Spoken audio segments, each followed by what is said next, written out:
Welcome back, my fellow crystal collectors and raven admirers. And those of you who've ever said, well, that was a weird coincidence, then immediately looked around because deep down you really don't believe in coincidences. Well, welcome back to Anonymous Crone.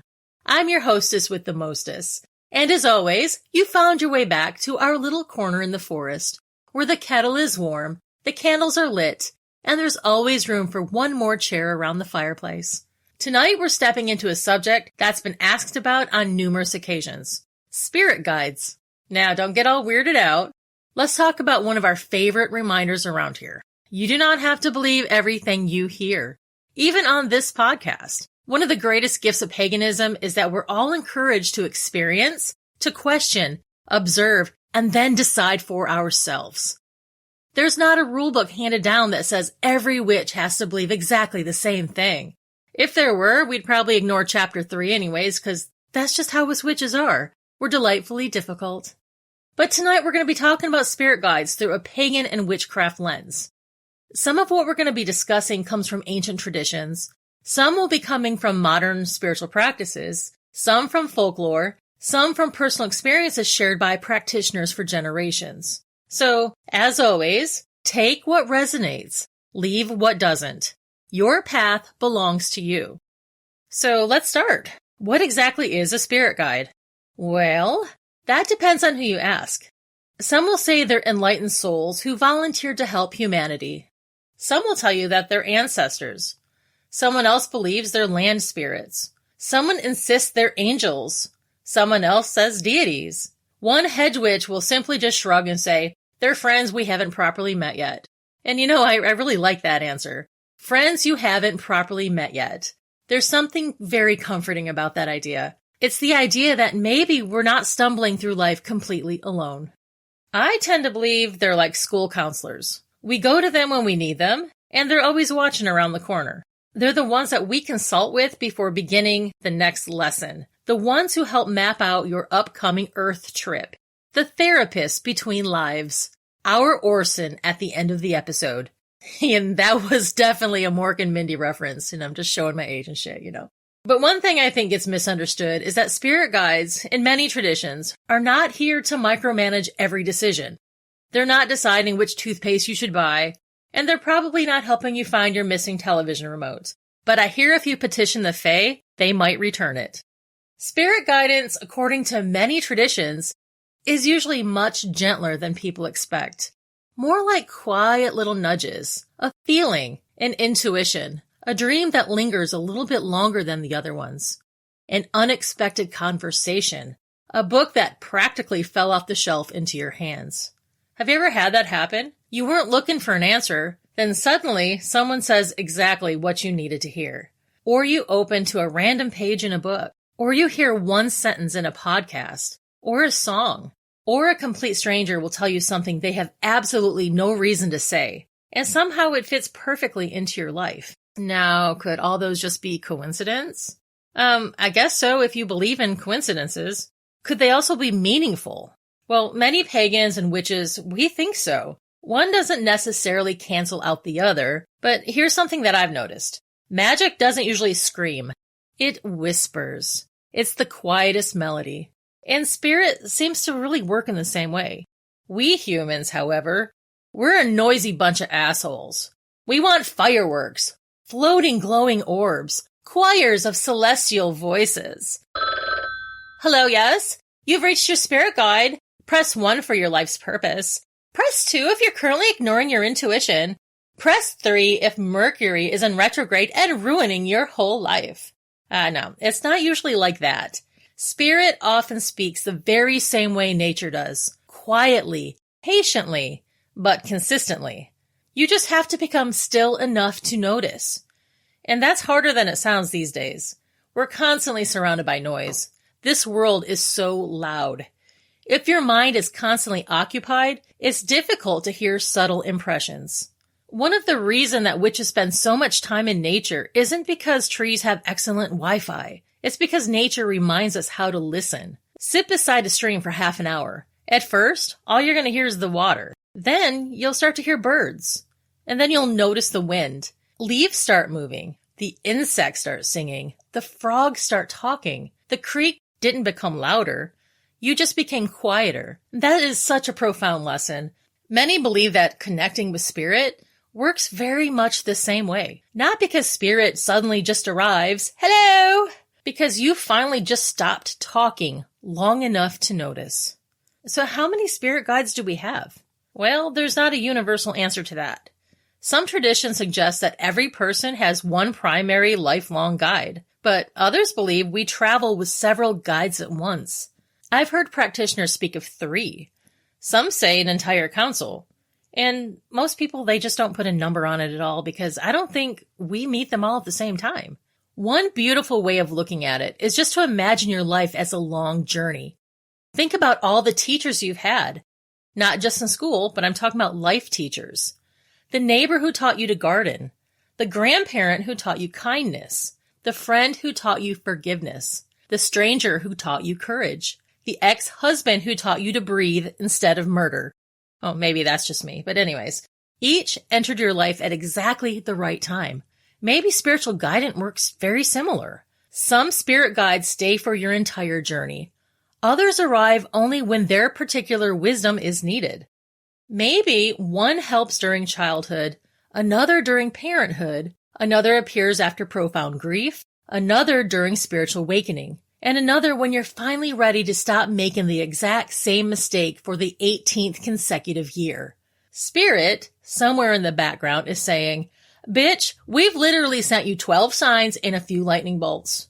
I laugh because, we've all done it. We ask for guidance, but then we immediately explain why that answer can't possibly be correct.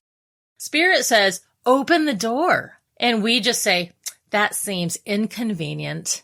Spirit says, call your sister. We say, maybe next Tuesday.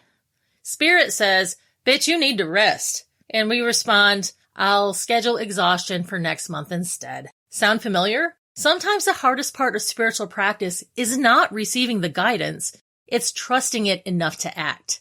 Many pagans believe that our ancestors remain interested in us, not watching every embarrassing moment, thank the goddess, but interested in us nonetheless, and cheering us on. You can do it! Some traditions distinguish ancestor from spirit guides. Some believe ancestors become guides. Still, some believe ancestors are simply one type of guide among many.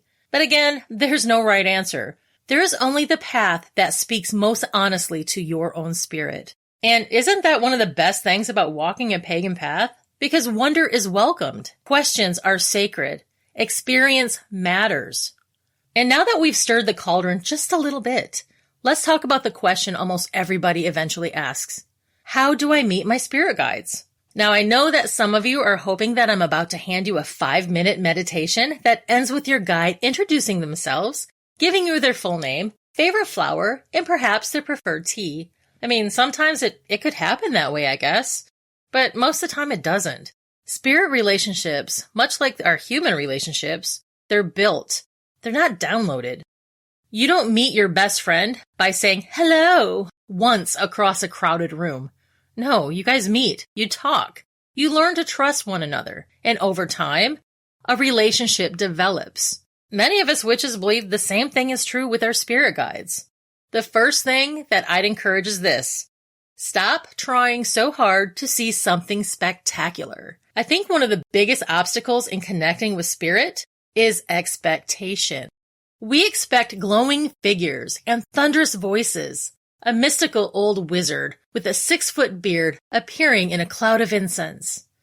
But no, instead spirit often shows up more, ordinary, a feeling of peace that arrives out of nowhere, a thought that seems wiser than your usual inner monologue, a dream that feels different from every other dream you've ever had, a song that plays exactly the moment you needed encouragement, or a raven that just landed nearby when you're asking for clarity.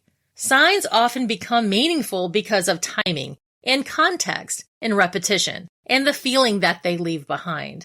For example, if you're struggling with a difficult decision for many months, and then one evening you finally sit quietly beneath the moon and simply ask for guidance. The next morning, 3 unrelated people all say essentially the same thing. You stumble across a book open to a chapter addressing your concern. Then that night, you dream about taking the very path that you've been afraid to choose. Again, could it be coincidence? Could it also be more meaningful? The point isn't proving it. The point is just paying attention. One thing I've noticed over the years is that spirit seems to appreciate participation. Not perfection, but participation. If you're waiting for your guides to do all the work, honey, you might be waiting a while. Think of it like learning to dance. Your guide may extend a hand, but eventually you're going to have to take a step. So now we're going to talk about mediumship. A lot of times when I hear spirit guide, my mind immediately goes to a few friends of mine who are mediums who can talk to spirits. They work with their spirit guides in order to connect with other spirits so they can talk to their loved ones and deliver messages. And let's go ahead and clear something up before we go any further. A medium is not the same as a spirit guide. They're also not necessarily the same thing as a psychic. Those words often get tossed in the same cauldron and stirred together, and sometimes it just gets a little confusing. So let's untangle them just a little bit. Many people use the word psychic to describe someone who is especially sensitive to information, intuition, or impressions that seem just beyond the reach of the ordinary five senses. A medium, in many spiritual traditions, is someone who can communicate with the spirits of people who have died or with other spiritual beings and relay messages. Not every psychic is a medium. Not every medium considers themselves a psychic. And not every witch is one either. Trust me, I'm not. I'm very fascinated by it, but I don't have the ability. Most mediums will tell you that they work with a guide or a team of spirit guides who help them interpret the information they're receiving. Think of your guides as trusted advisors or translators. They help raise your awareness, keep the communication organized, and hopefully filter out confusing or misleading energies. The spirit of loved ones who have crossed over are usually the ones delivering the messages. The guides are more like the facilitators of the conversation. It's similar to having like an interpreter standing beside two people who speak different languages. The interpreter isn't the one with the message. They're simply helping everyone understand each other. I mean, not every medium believes this. Every psychic develops their own way of working. Some say they communicate directly with the spirits, while others rely heavily on their guides. Neither approach is automatically right or wrong. It's just simply the method that works best for them. If you're not a medium, don't assume you don't have spirit guides. Most spiritual traditions believe that everybody has guides, whether they're ancestors, teachers, protectors, or simply wise spiritual companions. Mediums have simply spent years learning how to recognize and trust that connection. Another thing I think about when I hear the term spirit guide are familiars. And if you listen to the previous episode, I think it was episode 13 or 14, it's on familiars. If you haven't listened to it, go back and listen. People ask sometimes, can spirit guides appear as animals? And of course they can, absolutely. Sometimes a spirit guide chooses an animal form because it's easier for our minds to recognize the lesson that they're trying to teach us. A wolf might represent loyalty and intuition. An owl can symbolize wisdom or seeing through bullshit. A crow can be encouraging transformation or reminding you just to pay attention to the magic hiding in everyday life. The form itself is pretty much symbolic rather than literal. And yes, some people believe that spirit guides can absolutely appear as familiars. A familiar isn't just a beloved pet. A familiar is a spiritual helper that assists a witch in magical workings and protection. Sometimes that helper is believed to be a spirit taking an animal form. Other traditions believe that a familiar can work through a living animal, especially one that shares an unusually deep spiritual bond with its human companion. Whether you see them as spirit guides taking an animal shape, animal spirits, familiars, or simply powerful symbols of nature, the important part is not the label. The important part is the relationship. Ask yourself, what am I supposed to learn from this encounter? Flashback. So, hey, Crone, you didn't even answer how we're supposed to begin working with our spirit guides. How do we meet them? Okay, so one of my favorite ways to begin building that relationship is through meditation. Now, don't panic if you've convinced yourself that you're terrible at meditating. Honey, I hear this all the time. I can't meditate. My mind never stops. Yeah, well, welcome to being human. If racing thoughts disqualified people from meditation, there'd be about 4 meditators left on Earth. Meditation isn't the absence of thoughts. It's the practice of gently returning your attention again, again, and again. It's less like flipping off a light switch and more like patiently teaching a very enthusiastic golden retriever to sit still. Eventually, it does get easier. Many practitioners create a sacred space before meditation. They either light a candle or burn a little incense, not because these objects magically summon a spirit, but because ritual signals to our mind that something meaningful is about to happen. Ritual helps us shift from ordinary awareness into intentional awareness. When you feel settled, simply say either out loud or in your mind, I invite my highest good, my spirit guide, to step forward. Only those who come in love and light are welcome here. And then you wait. And this is where a lot of people get pissed off. They're expecting a movie scene where a glowing being appears and says, Greetings, I am your guide. My name is Bob. It doesn't work that way. Instead, you need to pay attention to subtle impressions. You might sense someone standing nearby without actually seeing them. You might feel a little warmth on one side of your body, a gentle tingling, an unexpected emotion of peace, or you can hear a word or a name drifting into your thoughts. Some people see colors or symbols. Some people leave the meditation feeling like they weren't alone. And some people don't feel anything at all except a little bit more relaxed. And you know what? That's okay. It's actually a really good sign. Keep the intentional meditation. Keep doing it. A lot of people don't meet their guides their very first try. Another way to connect with them is through dream work. And I know we've talked about dreams before here around the cauldron, but dreams deserve another visit because many traditions believe that they're one of the easiest ways for our guides to communicate. Why? Because your logical mind finally goes to bed. The noise of the world, your anxieties, and all that chatter will quiet. And that's when your spirit finds a little bit more room to speak. Many witches keep a dream journal to record what they remember as soon as their eyes open. But before bed, just quietly ask, if it is for my higher good, I welcome wisdom from my guides in whatever way is best for me to understand. Then let it go. Don't force the issue. Don't demand it. Just see what is eventually shown to you. Now, let's wander into one of my favorite topics. It's called journey work. The practice appears in various forms across many spiritual traditions. Some people use guided meditation. Others use rhythmic drumming. Some visualize walking through a forest.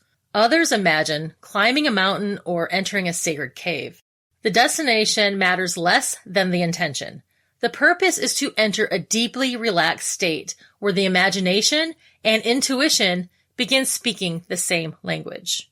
Now, here's something really important. Some people worry that if they're imagining the experience, it can't possibly be spiritual. Yeah, I'd invite you to think differently. Imagine you're reading a book. The characters exist in your imagination, yet they can still move you to tears. They can still teach you courage. They can change the way you see the world. The imagination is not the opposite of spirituality. For many of us witches, it's just one of the doorways. The trick is not asking, was that real? The better question is, was it meaningful? Did it leave me wiser, more compassionate, more grounded? I personally love guided meditations. You learn so much about yourself, and it's really a great way to meet or even communicate with your guides. Relationships grow with patience. People often spend years trying to find their spirit guides, while forgetting to become someone that their spirit guides would actually enjoy talking to. And that usually gets a laugh, but think about it. The more compassionate you become, the more honest, the more willing to learn, the quieter your ego grows. The easier it becomes to recognize wisdom, whether it's from spirit, an ancestor, a stranger, or the whispering wind through an oak tree. Maybe connecting with your guides isn't so much about finding someone else. Maybe it's also about becoming more fully yourself. And that, my friends, is a journey worth every witch. So back to spirit guides real quick. Sometimes I think they're like parents. Not because we're children, but because we're always learning. We're learners. Picture a child learning to ride a bicycle. The parent does not pedal for them, but they do run along the side of them and kind of keep them steady. Sometimes they let go. Sometimes the kid falls, not because the parent stopped caring, but because balance cannot be learned any other way. Maybe our guides are something like that, walking beside us and cheering us on, wincing just a little when we insist on riding straight into the same metaphorical tree for the 5th time. And before you say you've never done that, let me ask, have you ever ignored a red flag simply because someone had very nice eyes? Well, exactly. Our guides were probably standing there with their arms crossed and said, "Bitch, we are trying very hard to help you out right now." But Spirit has incredible patience because humans have an incredible talent for making the scenic route even longer. One of the most comforting beliefs I've encountered is that guides don't expect perfection. They expect sincerity. As we wrap up tonight's wander through the veil, I want to leave you with a little something I think is incredibly important. Spirit guides are not meant to replace your own wisdom. If there's one thing I hope you take away from this episode, is that the healthiest spiritual relationships are partnerships, not dependencies. Spirit guides, according to many pagan traditions, are companions, teachers, encouragers. Sometimes they're protectors, sometimes gentle nudgers, but your feet are still the ones walking the path. And that's exactly how it should be. And I'm going to go ahead and touch on something for your anxieties. I know some people, because I was talking to my daughter not too long ago, and she's like, I don't know how to get in touch with them. I don't feel anything. What if you don't feel your guides? What if you've meditated, you've journaled, you sat under the moon, you've taken those long walks in the woods? Does that mean you failed? Absolutely not. Silence has its own wisdom. Think about sitting beside somebody that you love. You don't have to fill every moment with conversation. Sometimes simply being together is enough. Spirit works the same way. There may be seasons when guidance feels incredibly clear. There may be seasons when everything is incredibly quiet. That doesn't mean you've been abandoned. Sometimes quiet is where we discover our own strength. Parents don't hold their children's hand forever. Teachers eventually stop giving you all the answers. It's not because they care any less. It's because they've watched you grow. Sometimes the greatest act of guidance is stepping back just enough for you to discover your own inner knowing. And when you do, you may realize that little voice you thought was absent has actually been growing inside you all along. Now, every now and then, someone does ask if they should be afraid of connecting with spirit. Well, my answer is this. Approach the unseen the same way you approach the seen, with respect, not fear. Many witches begin spiritual work by centering themselves, grounding, setting an intention that only energies aligned with their highest good are welcome. And then they end their practice or the ritual by expressing gratitude and returning fully to the present. Whether someone understands that as a spiritual practice or simply just a meaningful ritual, it can provide clarity and a sense of safety. Your guides, according to many traditions, are not offended by boundaries. Healthy relationships, earthly or spiritual, actually honor them. I don't believe the purpose of finding your spirit guides is to become fascinated with the other side. I believe the purpose is to become more fully alive on this side. Love well, live honestly, keep learning. Leave this world a little gentler than you found it. And that is a message worth carrying on into every lifetime. All right. It's now time for question and answers. This part of the pod is where I answer your questions that you send to me via social media or email me at acronepodcast@gmail.com. Today's question comes from Allie. Hello, Anonymous. I've had this key since I lived in Georgia. And Allie sent me a big picture of a really beautiful key. My partner and I were talking about it and brought back a memory of the day I found it. We were at a flea market in Macon, Georgia, and I saw this key, and I said, I want that key, and I'm buying it. I've never been so certain of a purchase like that before in my life. My partner said I was really drawn to it that day, and he asked me, what are you going to do with it? And I simply answered, hang it on our wall. I've had this key for 12 years through all my moves, and it's always been on my wall, except once in Arizona, and I mentioned to my partner that I miss my key. The picture I attach is where it's hanging now. You mentioned earlier in the podcast that keys can be signs. My question to you is, What is the significance in keys? Can they hold power? Why do you think I was so drawn to this key? I love the podcast and wish you nothing but success and happiness. With all my love, Allie, your biggest fan. Well, hello, Allie. First of all, thank you so much for your kind words. You have no idea how much they mean to me. And thank you for trusting me with such a personal question, because I think a lot of people listening have probably experienced something kind of like that. But let's go ahead and talk about keys. Throughout history, keys have been very powerful symbols. They unlock doors, but they also represent knowledge, opportunity, hidden mysteries, protection, freedom, and new beginnings. In many magical traditions, a key is seen as a liminal object, something that opens the way from one place to another, whether it's a physical space, a new chapter in life, or even a spiritual awakening. Can a key hold power? I believe it can, but maybe not in the way people think. I don't believe every old key is automatically enchanted. I think objects absorb meaning through our experiences and intentions. We give them energy. They become touchstones for memories, milestones, and parts of ourselves. What caught my attention in your story wasn't the key itself, it was you. You didn't browse, you didn't debate, you didn't compare it to others.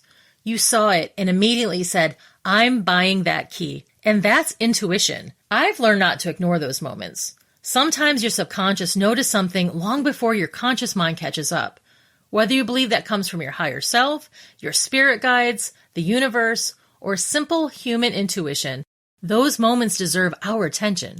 The fact that you carry this key through 12 years and multiple moves, it tells me that it's become more than just decor. It's part of your story. And when it wasn't hanging on your wall, you felt its absence. And that's relationship. And as for why you were drawn to it, I don't think anyone can answer that except for you. Maybe it represents a door that you've already opened. Or maybe it's a reminder that you're someone who keeps unlocking new chapters in your life. Maybe it's still waiting to open one more.